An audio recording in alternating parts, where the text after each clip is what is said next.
Yes, good morning again, and it's really a privilege here to be with you this morning, Sunday, 3rd of November. And indeed, it's only 2 months left in this year. I would like to this morning look at this whole concept of a covenant in Scripture, and also then relate that to why we are here and why we are meeting this morning. And what I'm going to show you is that in Scripture, basically, I think we all know this, but let's touch on this today as we certainly need some encouragement in this world that we are in as we look forward to the day that our Lord Jesus is going to return. And I'm going to do that in context of this whole concept and what the Bible teaches about God's covenants with us. Um, and what we will see is, of course, in Scripture, a covenant is basically a promise, but we'll see also it's more than just a promise when relating to the matters of God. And it's what we'll also see, it's like a contract under seal. Now, most of us have at some stage entered into a contract of some sorts. And we know that that's a binding document, and normally it's under seal, meaning that you've signed it and it's under it, there's proof of it. And also you can refer back to it. So we're going to look at that today. And what we will find is, yes, we've got this wonderful book that God has given us containing his message of salvation to us. And it's structured in two parts, the Old Testament and the New Testament. And we will also going to see that, the Old Testament is all about the Old Covenant or the first covenant. And then the New Testament is all about the new covenant. So we're going to look at that today. And what we're also going to see, there's definitely a progression from old to new, from individual promises to a collective promise. First, collectively, God with the nation of Israel, but then a further progression, a promise to all the world, all the people that lives and has ever lived. All right, so let's start there, and I think what I want to do is just to show you possibly the pattern of a covenant. So what we're going to do is we're going to look at the first covenant that was made in Scripture, and that is the covenant that was made with Noah. And we read all about Noah, the flood, the building of the ark, the flood in Genesis chapter 6 to 9. In Genesis 9, 11, we read, I establish my covenant with you. That's now God to Noah. Never again will all life be destroyed by the waters of a flood. Never again will there be a flood to destroy the earth. So here we have a promise from God to Noah. And we can see what this promise is all about. It's all about that there will never be a flood and the population of the world won't be destroyed. And then God confirmed this with a sign. And God said in Genesis 9, verse 12, this is the sign of the covenant I am making between me and you, and every living creature with you, a covenant for all generations to come.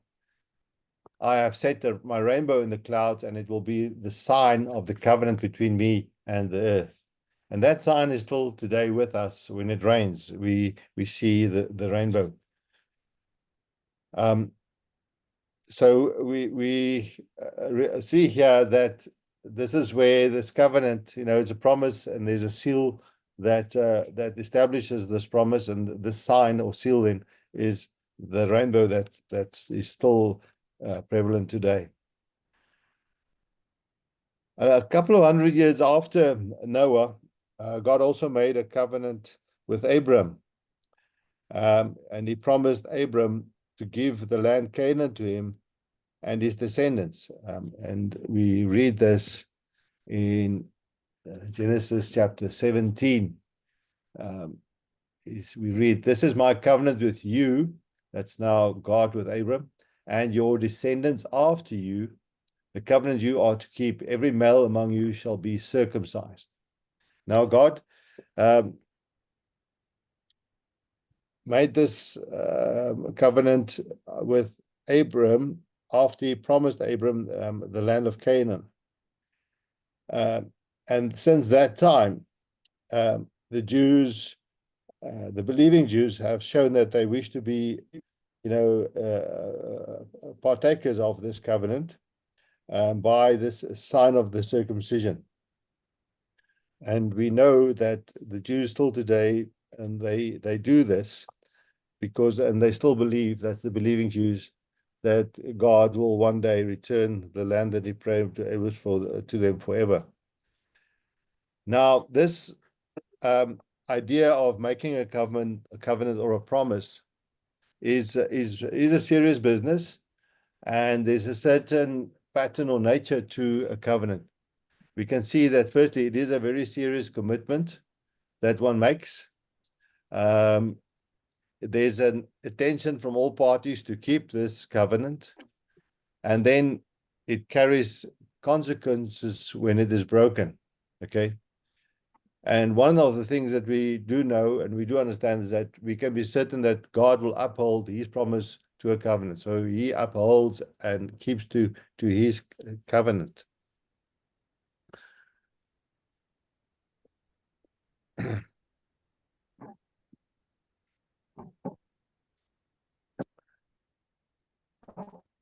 Now, what we see in scripture is that there's then a covenant made between God and the nation of Israel.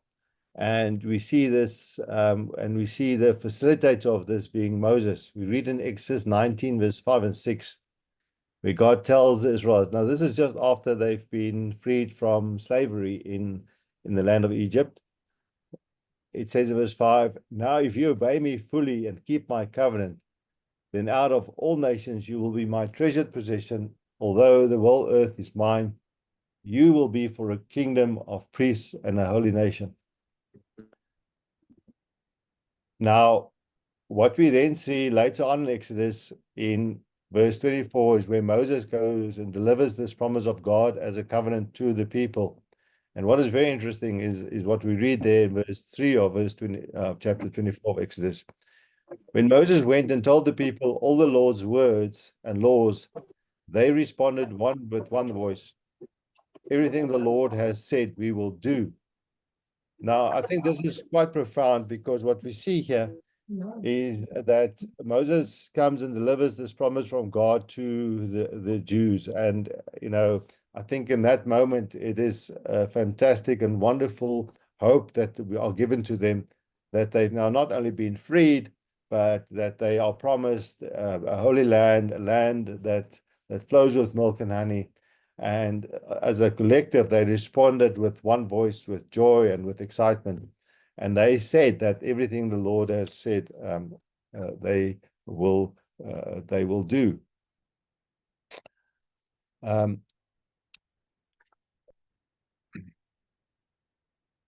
But what we see here in this scripture is that in these two sentences, this is why we have this Old Testament in scripture.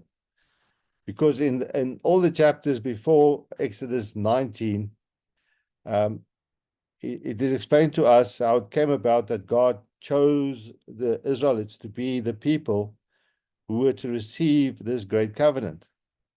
But sadly, as we know, the chapters afterwards, after chapter 19, tell us about the Jews' failure to keep it according to the old covenant that God has given,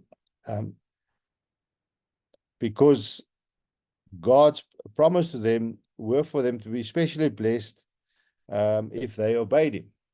Now, in this, I think the first lesson for us is this fact that we are no different than the Jewish people. We also have got the best intentions to follow God. We are baptized, now we want to follow him. But we know that in our human nature, it's almost impossible for us to follow Christ every day, each day, without sinning, without wavering. We also have got that shortcoming. So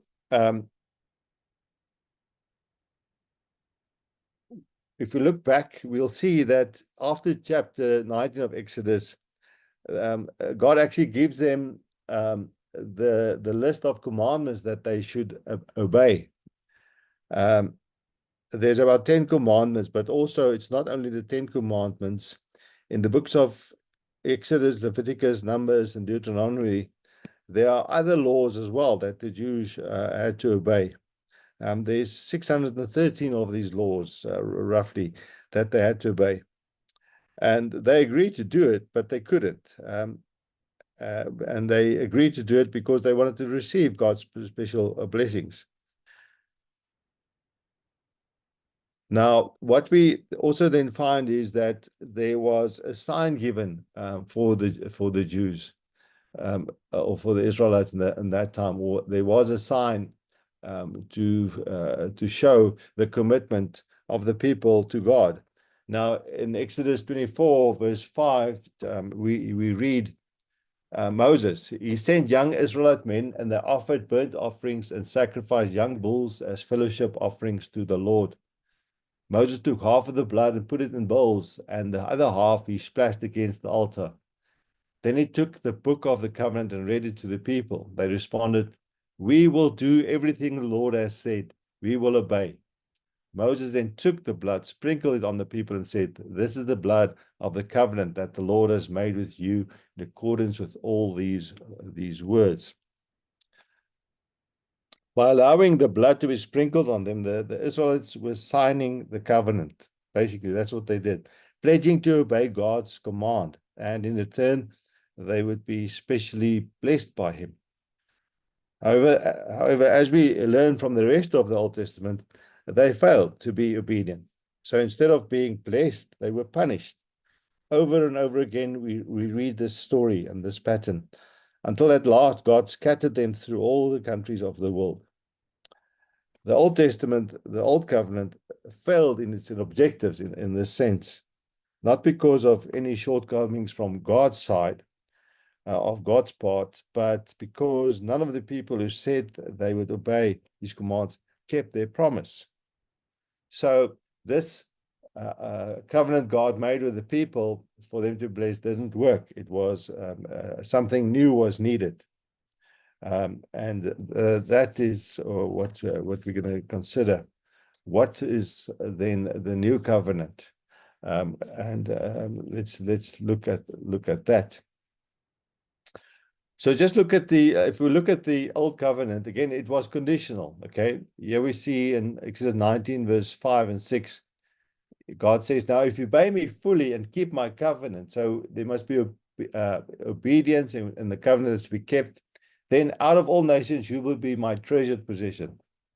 Although the whole earth is mine, you will be for me a kingdom of priests and a holy nation." Okay, so there was a condition. They had to be obedient, and they need to keep the laws of God. But we know that the nation of Israel did not take this opportunity, and of course we read that they failed. And that there was times where they were greatly disobedient, and not only a bit. They were unable to live up to their side of the agreement God had made, despite all their good intentions. And this failure on their part indicated that some other arrangement would be necessary. So it should come as no surprise that before the people were punished for their disobedience and rebellion against God,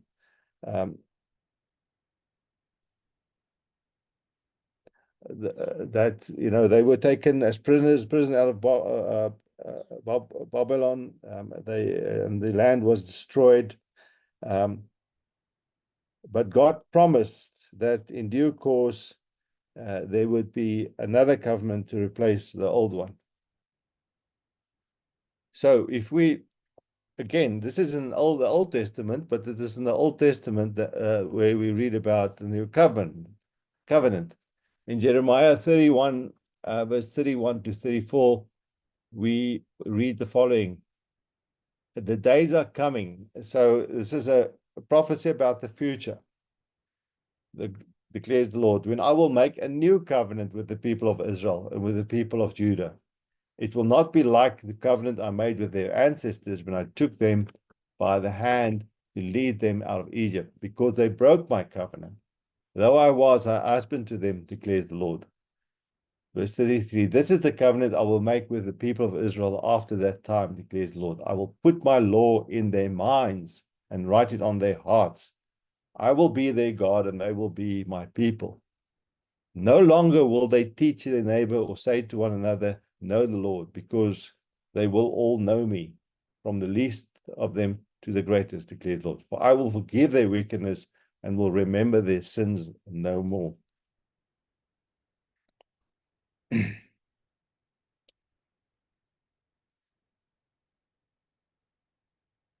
So in this new covenant, its existence and it coming to be was promised by God to Jeremiah.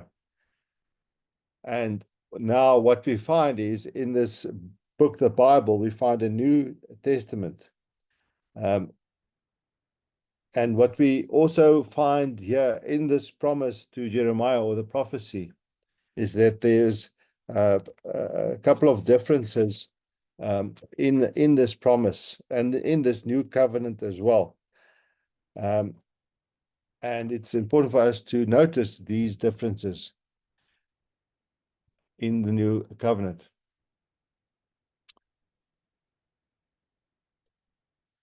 But I think first what we need to also then see is that this new covenant has been brought about by Christ, his life on earth, his death, and his resurrection. We read in Hebrews 9, verse 15, Christ is the mediator of a new covenant, that those who are called may receive the promised eternal inheritance, now that he has died as a ransom to set them free from the sins committed under the first covenant. Some important differences between the old and the new is just listed here. Three very important differences. The old covenant was given to the nation of Israel. The new covenant is available to all the people of the world and in the world. Second difference, the condition for blessing under the old covenant was obedience to all the laws that God gave through Moses. Under the new covenant, it is belief in Jesus Christ, believing and following him. And I just want to emphasize that because I think it's important for us, and we know this, but just to tell ourselves again that it's not just a belief in Jesus Christ. I mean, every Christian in the world says they believe in Christ, in Jesus Christ. The difference comes in not believing in him. Yes, that's also important, but believing him and following him. Okay, so believing his teachings and following his example. The particular blessing under the old covenant was that the nation of Israel would be God's special people. But under the new covenant, it is that individual believers and only believers will receive eternal life. All right. So again, it's that progression that happens. Now, I think it's important also to realize here that the old covenant and wasn't a failure in terms of I have said this, but let's just reiterate, a failure because God's plan failed. I think it was part of God's plan to have these two separate covenants because God knew in his wisdom that mankind, being of free will never be able to become perfect by following a law. There was something different needed for salvation. And that is the differences between the old and the new. And I think we can be very grateful for the fact that God has made a new covenant under a new dispensation for us, else we wouldn't be able to receive salvation.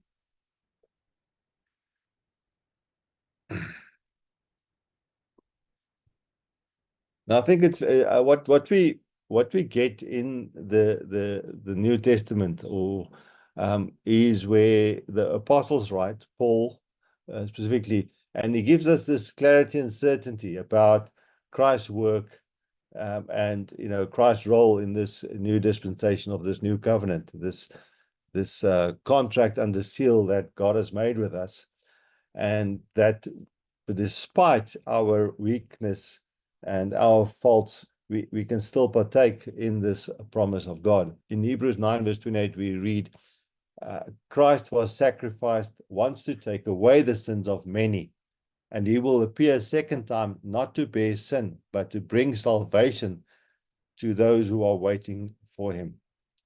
And I think this is so encouraging to hear, that when Christ returns, our sins will not be kept against us, because then we will never be able to enter the kingdom with him.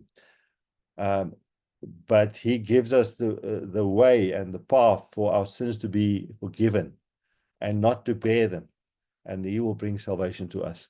We read in Ephesians 1 verse 7, in him we have redemption through his blood, the forgiveness of sins. Okay, and again there, the connection with the old covenant, where the blood of the sacrifice was poured. But yeah, it's the blood of Christ that gives us the redemption. So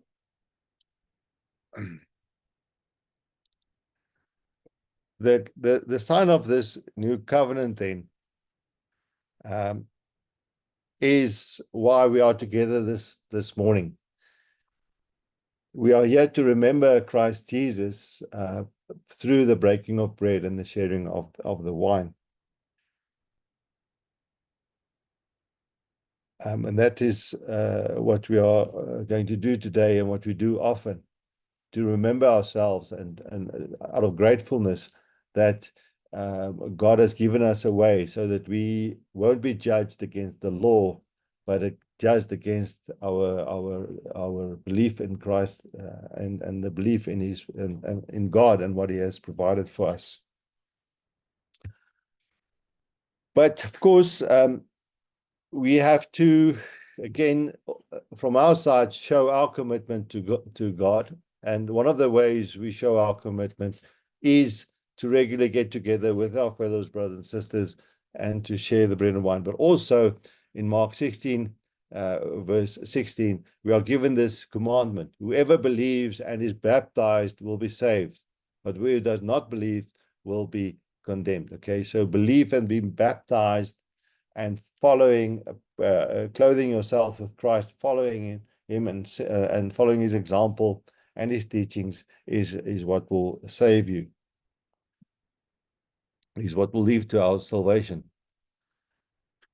So what we then find is that in the New Testament of the Bible, we then see the teachings and how the people of those times understood the new covenant.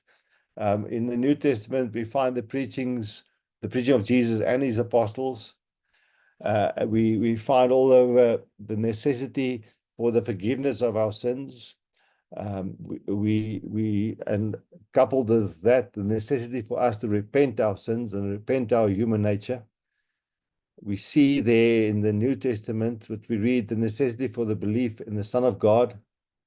We read about the beginnings of the church as a family of those who wish to take part in the blessings of the new covenant. And also very important, we can see that it is a record of the faltering steps of the early church, and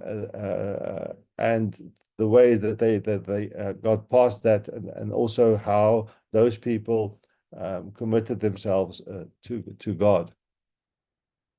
So, brothers and sisters, as we gather this morning and we approach the table of the Lord, I think it's important for us to remember the commitment we already have from our Father, our God, the commitment in that he kept his promise. He did send his Son.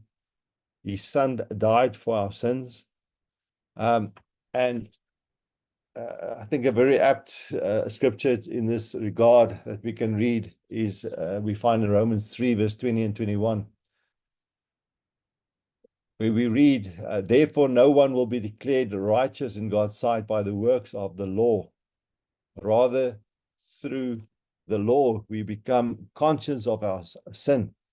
But now, apart from the law, the righteousness of God has been made known, to which the law and the prophets testify. This righteousness is given through faith in Jesus Christ to all who believe.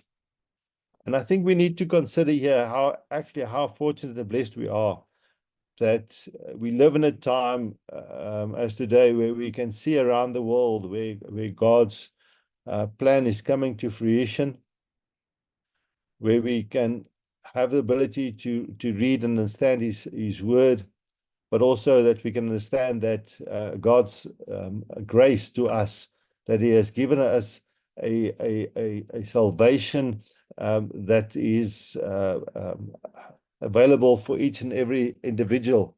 And it's not a salvation of keeping rules and laws. It's a salvation we obtain by believing in our Lord Jesus Christ. We follow his examples and we show that. And when we do falter, we can, through Christ, approach our God and ask for forgiveness. And we know that he will forgive us our sins when we ask sincerely and with regret and repent before him. We will get that. So let's remember Jesus this morning. Let's look forward to the day that he will return.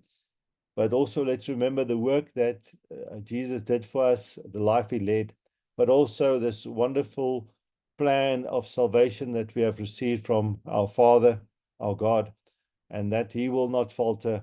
All he's asking of us is to fulfill our side of the covenant, of the promise, and to remember him and to follow his commandments and to follow the example and also the teachings of our Lord Jesus Christ. Amen.